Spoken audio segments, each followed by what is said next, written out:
thank you for your commitment. And when I looked, I was actually doing a research project or trying to get some tools together because we're doing some violence prevention groups with the teens. And YouthAlert popped up. And then I went on there and I researched your mission and I read and said, oh, this is good stuff. And then I looked at the video that you already have posted on there. So I was like, this is wonderful. I have to be a part of this. And then I took it to senior management at Family and Children's Place, and they're like, we have to be a part of that. Call and find out what we have to do. And he was so enthusiastic and so kind, he put us right on in. So here we are today. One thing I wanted to point out, I want to start by using a quote from Toni Morrison's book, The Bluest Eye. And it says, this soil is bad for certain kinds of flowers. Certain seeds it will not nurture. Certain fruit it will not bear. And when the land kills of its own volition, we acquiesce and say the victim had no right to live. We're wrong, of course, but in order for us to make that soil of our communities right to live for all, for everybody, it is up to us as community members to till that soil. We can do that by providing relationship, hope, and value to those we come into contact with. For one person, we couldn't do it. And that's why I love your mission, because you said the community has everything that it needs. All the resources that are needed in the community are already there.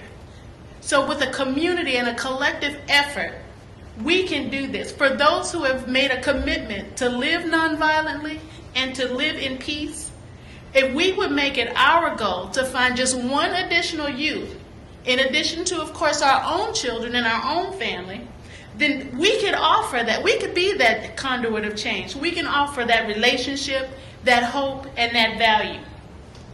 And collectively change our society.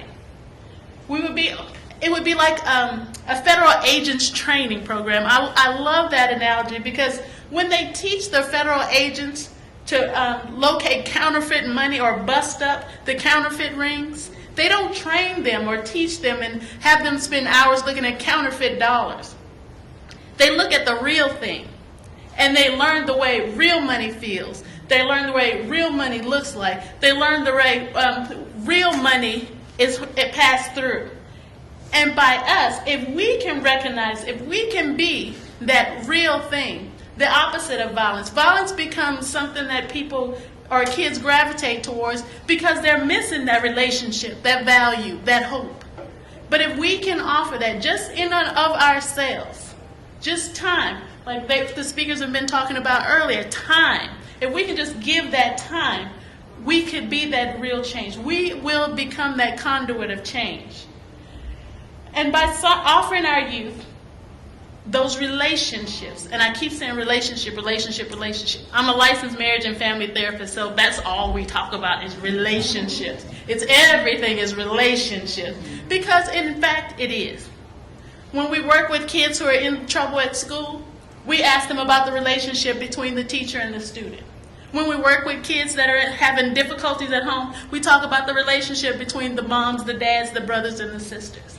It's all about relationship. Because if you think about, typically if you think about your own life, if you have a relationship with someone and that person cares about you and you care about them, you're going to think twice before you do something that would disappoint them. So if we, as conduits of change, as purveyors of peace, would be that mentor, would be that person to come alongside the youth and to say, this is the way I do things, they'll think twice before they'll want to do something that'll disappoint or hurt you.